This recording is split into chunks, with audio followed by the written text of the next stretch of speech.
عليكم ورحمة الله وبركاته.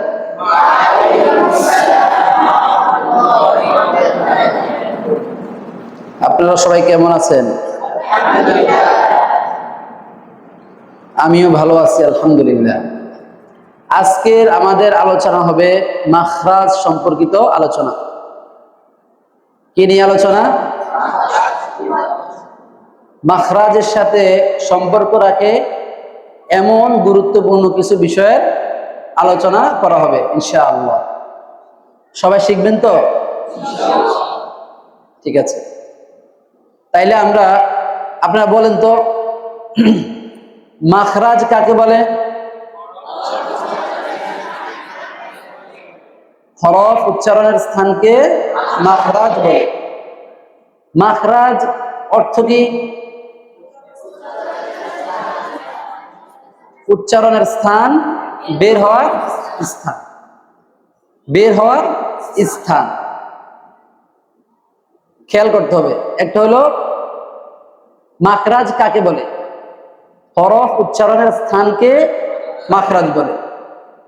অর্থাৎ আরবি যে 29টি হরফ আছে, এই 29টি হরফ উচ্চারণের স্থানকে কি বলে? মাখরাজ বলা হয়। আর মাখরাজ অর্থ কি? বের হওয়ার স্থান। তার মানে বোঝা গেল 17টি মাখরাজ যে বের হয় তার নির্দিষ্ট কি আছে? স্থান আছে। বোঝা যায় না এটা? যেহেতু বের হওয়ার স্থান, তার মানে বোঝা গেল এই 29টি হরফ বের হওয়ার কি আছে? নির্দিষ্ট স্থান আছে, সেটাই বলা হয়েছে মাখরাজ। মাখরাজ হলো এক বচন, বহু বচনে কি? মাখারিজ। মাখারিজ। মাখরাজ হলো বের হওয়ার স্থান, আর মাখারিজি হলো বের হওয়ার স্থান সমূহ। তাহলে আপনারা বললেন যে মাখরাজ অর্থ বের হওয়ার স্থান। এই যে বের হওয়ার স্থান 29টি হরফ কয় জায়গা থেকে বের হয়? 5 জায়গা থেকে বের হয়। কয় জায়গা থেকে বের হয়? 5 জায়গা থেকে বের হয়,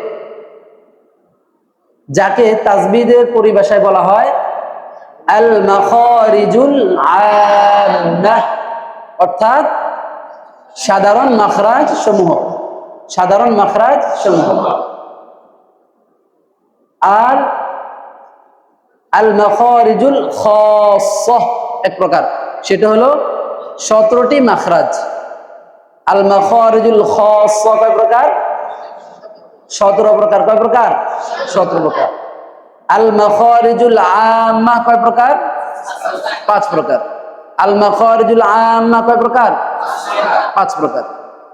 তাহলে আমরা যদি বুঝি যে আরবি 29টি হরফ বের হওয়ার নির্দিষ্ট যে জায়গাগুলো আছে, সেই জায়গাগুলোকে তাজবিদের পরিভাষায় কি বলা হয়?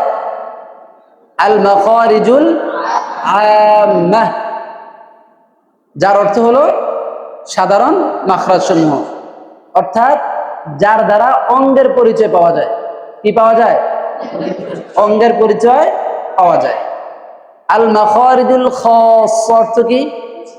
বিশেষ মাখরাজ সমূহ। বিশেষ মাখরাজ সমূহ অর্থাৎ যার দ্বারা এক বা একাধিক হরফের পরিচয় পাওয়া যায়। এক বা একাধিক হরফের পরিচয় পাওয়া যায়। তাহলে আরবি 29টি হরফ। আরবি হরফ কয়টি? 29টি। মাখরাজ কয়টি? 17টি। এই 17টি মাখরাজ কয় স্থানে অবস্থিত? 5 স্থানে অবস্থিত। তাকে কি বলা হয়?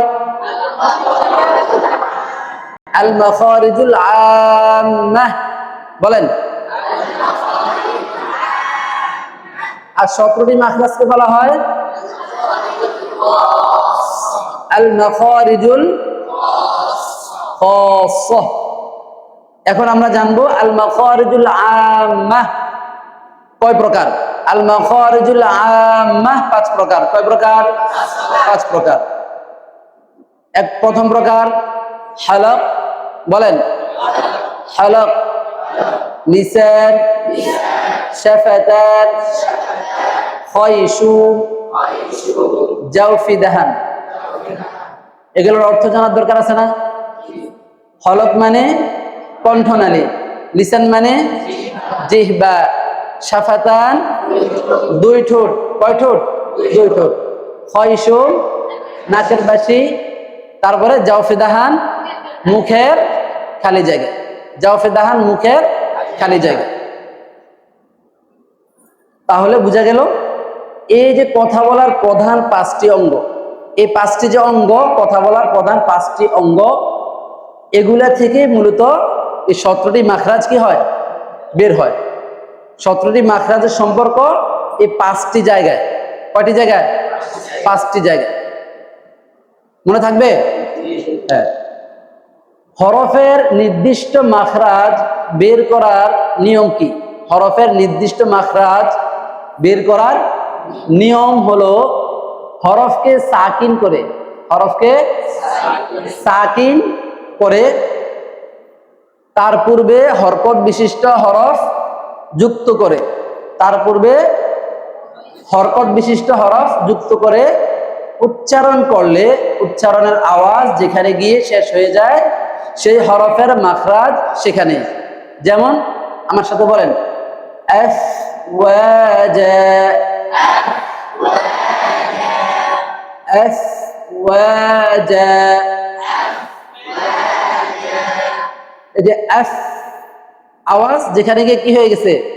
শেষ হয়ে গেছে। এফ অর্থাৎ নিচের ঠোঁটের পেট, সামনের উপরের দুই দাঁতের আগা। তবে খেয়াল রাখতে হবে কিতাবের বর্ণনা অনুযায়ী আমার মাখরাজটা আদায় হইতেছে কিনা। মাখরাজ বলা আছে একটা, আপনি বললেন আর তাহলে তো হবে না। কিতাবের বর্ণনা অনুযায়ী কি করতে হবে?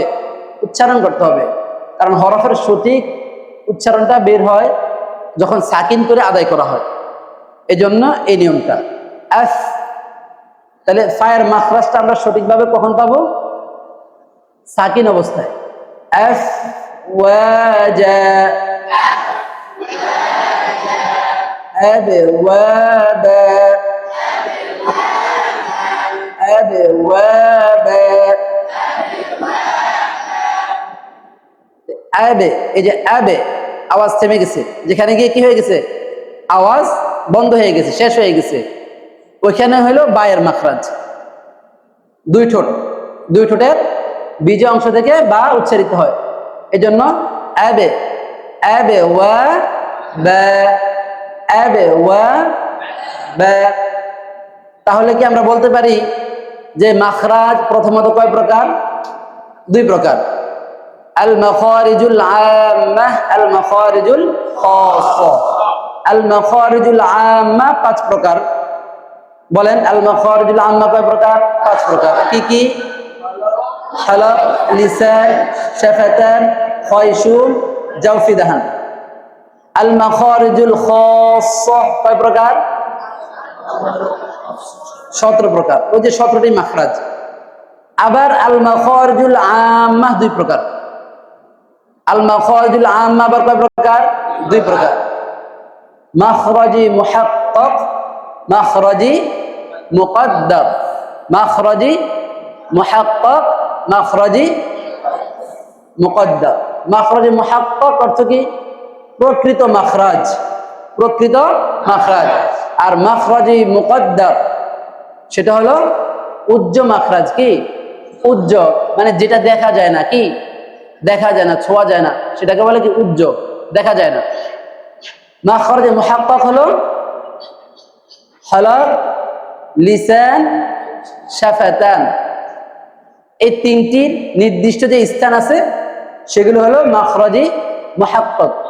আর মাখরাজি মুহাক্কাকের বিপরীত হলো মাখরাজি মুকদ্দার, অনির্দিষ্ট স্থান, উজ্জ স্থান। মাখরাজি মুহাক্কাকের বিপরীত, মাখরাজি মুহাক্কাকের কি বিপরীত। বুঝতেছেন? এই হলো মাখরাজের প্রাথমিক কিছু আলোচনা। এখন আসেন মাখরাজের যে হরফ আছে, যে স্থান, কোন স্থান থেকে কয়টি মাখরাজ আদায় হয়, কোন স্থান থেকে কয়টি মাখরাজ আদায় করা হয় সেটা আমরা জানব। হলক থেকে কয় মাখরাজ? হলক থেকে 3টি মাখরাজে 6টি হরফ উচ্চারিত হয়। লিসান থেকে 10টি মাখরাজে 18টি হরফ উচ্চারিত হয়। শাফাতান থেকে দুইটি মাখরাজে 4টি হরফ উচ্চারিত হয়। খয়সুম সেটা হলো নাকের বাসি হতে গুন্না উচ্চারিত হয়। জাওফে দাহান মুখের খালি জায়গা হতে মদের হরফ উচ্চারিত হয়। ঠিক আছে, তাহলে এই 5টি স্থানের সাথে সম্পর্ক 17টি মাখরাজ। ঠিক আছে।